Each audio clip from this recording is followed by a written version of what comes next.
focusing on skills, and you think about it like technical skills, you think about soft skills and things to go with it. When people are putting together their annual career plans, how much is skill development a part of those particular plans? By the way, even though in the last question, one other facet is even two people with the same title at the same company might have different roles. A lot of my companies, the CEOs early in my company would say, well, you're the CTO. Why would you ever possibly leave the office? No, you don't talk to customers. That doesn't make sense. You don't belong at this conference. Like, well, I'd kind of like to understand how it's working, especially because I'd be running product too. They felt, nope, that's not your job. I've had other companies where they've said, yes, get out, talk to customers. We want to put you at conferences, even speaking at conferences, same title, same size, but different aspect. Now, you asked the question about soft skills. Here's how I think about soft skills. We're going to do a little bit of math. I know that works just fine with this audience. We're going to go back to school math. Imagine you have a rectangle that's 4 by 10, and I ask you to increase one of the sides by 2 units to maximize the area. Now, if you need to pause the podcast, feel free to pause for a moment. Now that you've thought of that, you know that to maximize the area, we add to the short side. We go from 4 to 6 for 60 units. The other way is only 48. Okay, what does this have to do with soft skills? Conceptually, by putting the 2 units on the short side, those 2 units get amplified by the 10. If we put the 2 units on the 10, they're only amplified by the 4. All of us have long sides and short sides. More than 2, in fact. Now, one of our long sides is probably technology. We understand it better than most. And we absolutely have to keep up with it. I'm using technologies that did not exist when I began my career, and if I wasn't paying attention, I'd be out of a job. So do work on those long side, but for every unit of effort you put in, you get a better ROI on the short side. Putting time into the short sides increases your overall area, your overall capability. As an analogy, we've probably all met in our careers some technologist who is brilliant, super technical, really smart, but boy, this person is really hard to follow. We can do it because we're technical, but you put a non-technical person in the room with him and they just get lost and go, I'm sure he's smart, he sounds smart, I don't get it. He can't sell his ideas, and he would benefit not from another unit of be even more technical, but from let's talk about how you can communicate more effectively. That would make him more effective overall. So all of us have long sides and short sides. For many people, those short sides are the soft skills. That's where we should look to invest some of our time because we'll get a much better ROI. Where do you see people in this process of career planning? Where do you see them going wrong? What are some of the more common mistakes that people make in this process that, people listening today can avoid? First, they just get overwhelmed and they go back to, how do I know 5 years from now, or what if something happens? Well, things will happen. Just like on our projects, you never know when, guess what, we're getting sued, change of plan, or there's a merger or something else, or someone quits, partnership, change of plans. In our careers, there will be recessions, there will be mergers, your boss who promised you a promotion will leave, there will be global pandemics. That's just par for the course, and we know that in our career. So don't get overwhelmed by how do I know the future? Our jobs, any project we've done involves that uncertainty. Next, it's making sure you do that check-in process. It's not set in stone, and it's okay to adjust. But now also remember, you are not alone. On your projects, you're likely not alone. You don't have to come up with all the answers. You have teammates. Some above you, some below you, some peers. You're happy to take information and help from anyone. The same thing is true for your career. Now, the fact that you're listening to this podcast, great step. You're already doing the right thing because you're getting great advice from these shows. You can get advice, hopefully, from your manager and HR. Unfortunately, not always. Some companies and managers are good, not all of them are. But you can also get advice from podcasts like this, from articles, from industry associations. You can get advice from peers, from friends. You can talk to other people. You can meet people in community groups. I'm a member of the New York CTO Club, and this is great because we have other people. We can say, how are you doing with this? Or I'm a CTO at this size company, but I want to be at that size company. How do you do it? And get input. So do ask for help. Do look for outside input. And it sounds, and part of a career plan is, as you're executing, is getting feedback so that you can have outside perspective on how you're achieving certain goals. Some of them, if you're going for a specific promotion or you're looking to achieve a skill that is measurable, maybe quantifiably, that's going to be in front of you. But I think for certain feedback, especially around soft skills, leadership, influence, we're going to need feedback. What are some of the ways that have worked for you in seeking feedback to understand how your career plan is progressing? Great question. And unfortunately, I've had some good managers. I've had some not so good managers. And I think a lot of managers are very bad at giving this type of feedback. They're bad at giving feedback in general, most managers. They're especially bad when it comes to these soft skills. And the reason for this is most people don't put any time into learning them. They feel like you either know it or you don't.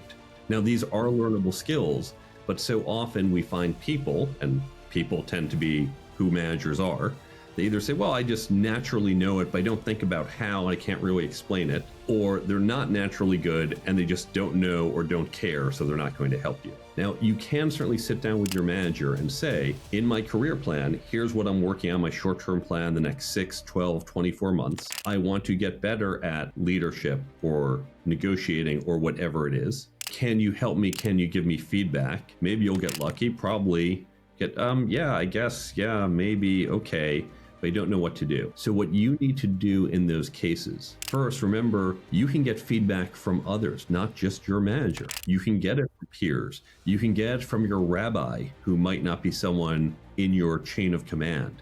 You can get it from all sorts of people. Also, you can say, here is what I think are the right metrics that will tell me if I am doing better. Let's take negotiations, for example.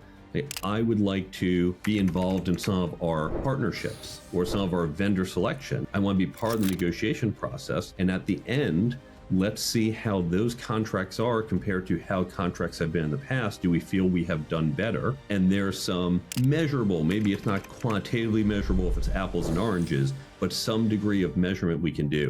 So you might have to hold your manager's hand to help him help you. Well, and that's managing up. And I think when it's interesting, I've had a similar observation, is that when I made the decision to take control of my career, start drafting a plan, you may realize that your manager's not doing the same thing.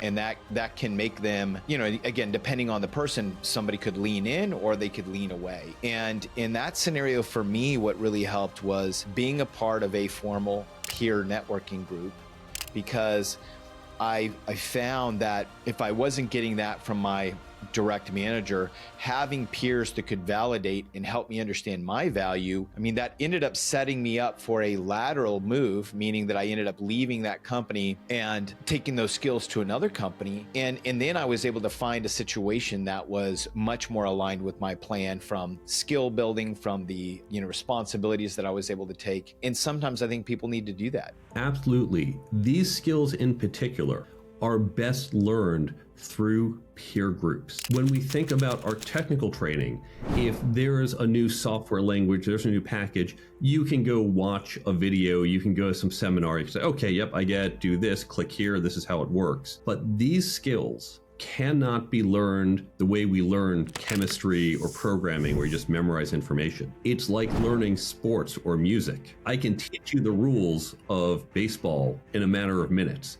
but you actually need to play it and try and feel it out to get a sense of the game and get good at. And peer learning groups allow you to practice and reflect on these skills. If you don't have access to a peer learning group, then you should start your own, either within a company or find other people. And in fact, a good place to start, other people who listen to this podcast are people you know are interested in these skills. And a simple thing you can do to start is just find people and create a discussion around each one of these episodes, and you'll go deeper into what you're learning and even find ways to practice it. Taking time to start thinking about planning is the next actionable step that you can take. And then thinking about short-term intermediate, and long-term goals are essential, where you just have that crystal clarity on what you want to execute in the next 6, 12, possibly 18 months. And then you have some intermediate term goals that again are clear but may have some wiggle room. And then you have your long-term goals, which those are directional markers. Those are definitely not set in stone. And leveraging skills that of a work breakdown structure to be able to reverse engineer and say, what do I need to be doing today, next week, to be moving the ball forward?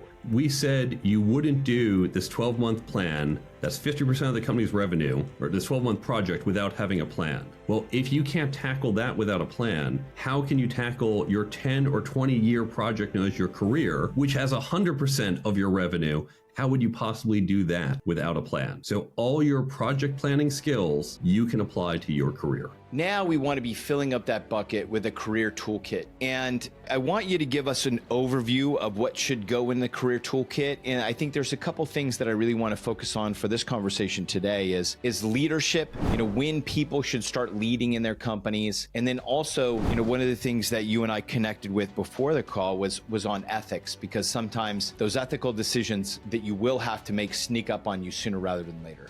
Well, you asked about what goes into the Career Toolkit, so we'll start with the overview. Now, in the book, there's 10 skills, 10 chapters. There are different lists out there. Some will have 5 items, some will have 50. It's all really the same list, it's just kind of how you bucket it. But the 10 skills that I put in there, and these skills come from research done by MIT, by other universities, by surveys done by companies. We consistently see these are the skills companies look for over and over. So 10 skills, I have them in 3 sections. Section 1, careers, how to create and execute a career plan. We talked a lot about that in the first half of this show. Working effectively, things like managing your manager, understanding corporate culture, understanding how you deliver value to customers. Now, many of us have had training how to be a candidate, but we regularly hire, and most of us have had little or no training how to hire people, which is the key ingredient in our team. The second section, and we're going to get into this more shortly, is leadership and management. So there's a chapter on leadership, one on the people side of management, and another on the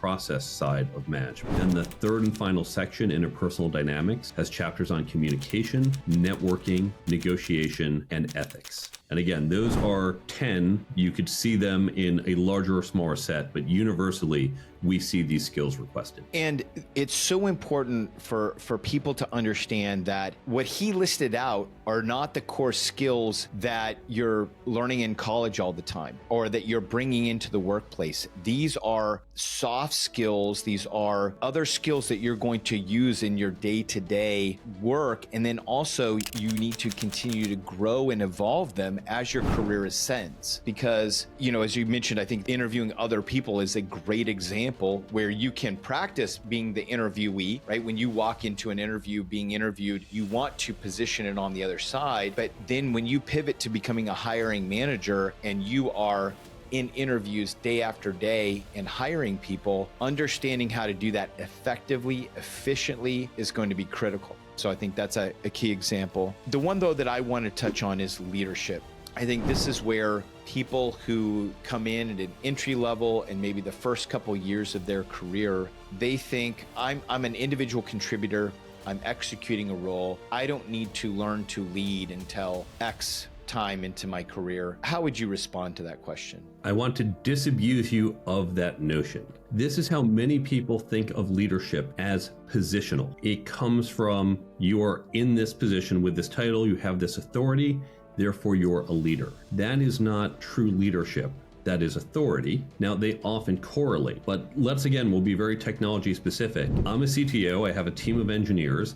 In theory, I can say, do this because I said so. I'm in charge, I sign your paycheck, you won't get one if you don't do what I say. But how long would your team stay?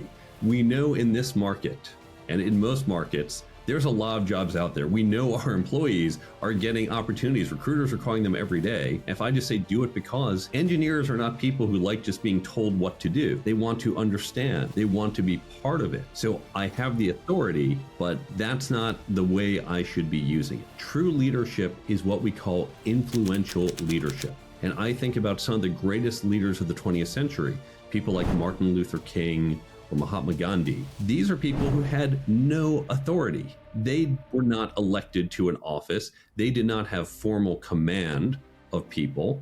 but they said, I have a vision or a dream, and got other people to buy into that and to follow them, not from authority, not from control, but from true leadership. And what this means is that any of us can lead at any level. And we see companies saying over and over, we need more leaders. They don't mean we need more people with fancy titles. They mean people who can stand up and say, I'm going to put forth a future state that I think we should get to. Follow me. And they want anyone in the company at any level. Even if you're a summer intern, this applies to you. You should be able to start to lead.